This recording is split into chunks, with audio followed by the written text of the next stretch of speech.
Now that Halloween is out of the way, the Christmas marketing blitz has begun. TV commercials, shopping malls, greeting card stores, they're all gearing up for a holiday still 2 months away. Of course, that's because a season that should be about belief and kindness and gratitude has simply turned into a commercial shopping spree. We're too busy opening presents to be present.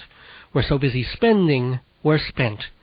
It reminds me of the great story by Shel Silverstein, The Giving Tree, one of the more beloved fables for adults and children. As I'm sure you all remember, it's the tale of a little boy and a tree, and all the gifts that the tree, freely and unselfishly, lavishes on the kid.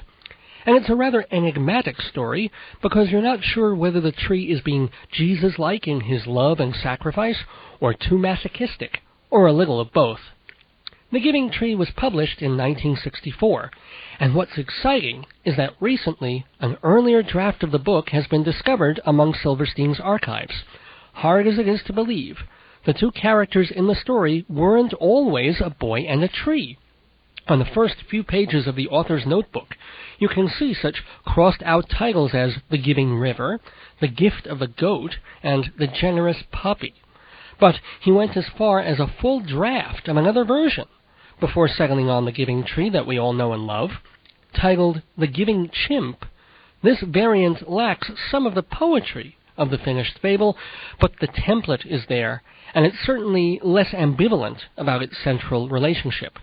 So, I'm very proud to share with you now, for the first time anywhere, a fable for the ages, Shel Silverstein's The Giving Chimp.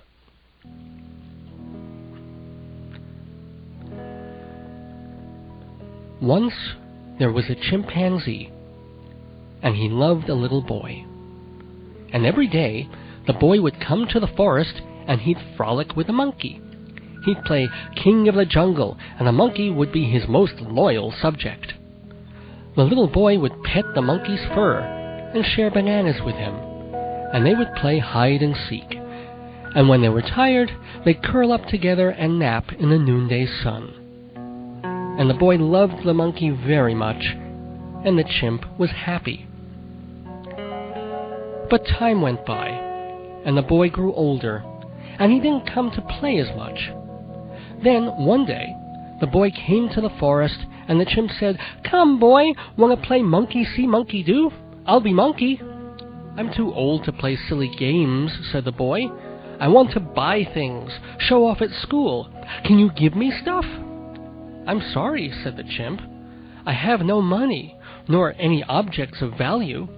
Why don't you shave off my fur? I'm sure you can sell it in the city for a good price." And so the boy got out his pocket knife, shaved the monkey's fur, and carried it away. And the chimp was chilly, but happy. But the boy stayed away for a long time, and the chimp grew sad. And then one day, the boy came back, and the chimp danced and screamed with joy and masturbated. "Come, boy," the chimp then said, "let's pick berries together like the old times." "I am too busy for berry picking," said the boy. "I have a wife and children. We need a house to keep us warm. Can you give us that?" "I have no house," said the chimp. "The forest is my house, but I can help you. Take my paws. They are considered rare and valuable in the art field." So the boy cut off the monkey's 4 paws and carried them away to sell. And the chimp was crippled, but happy.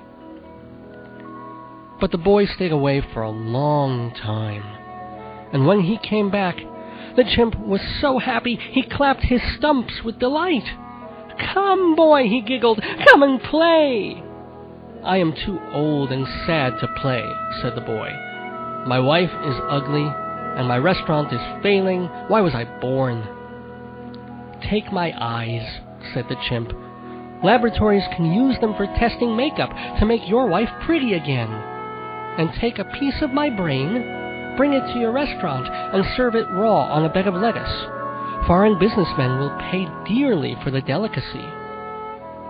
So the boy took his rusty penknife and gouged out the monkey's eyes. Then he held the monkey down, pried open his skull and scooped out a good portion of the chimp's brain. And he left the forest. And the chimp was happy, but not really. And after a long time, the boy came back again. "What do you want now?" said the chimp. "My ass?" "My restaurant is gone," said the boy. "Keep your ass." "Is your wife sick?" said the chimp. "You can crush my liver with some herbs and make some medicine." "Don't bother," said the boy. "She died 2 years ago." "We could play together in a forest like the old days." "I am too old and weak," said the boy, "and I have no spirit for it." "I am sorry," sighed the chimp. "I wish I could give you something, but I have nothing left." "I don't need very much now," said the boy. "I am very tired, and I wish I were dead." "No problem," said the chimp, who leapt at the boy's throat and tore into it with his razor-sharp teeth. Then he jammed his tail down the boy's windpipe until he began to choke and turn blue. Pretty soon the boy turned pale white. His face went rigid, his eyes wide open, his mouth agape, his arms hanging loosely at his sides. The monkey pulled his tail out of the boy's throat and used it to close the boy's mouth. Then the chimp gently used his old stumps to close the boy's eyelids. "You rest now," said the chimp. "Sit and rest."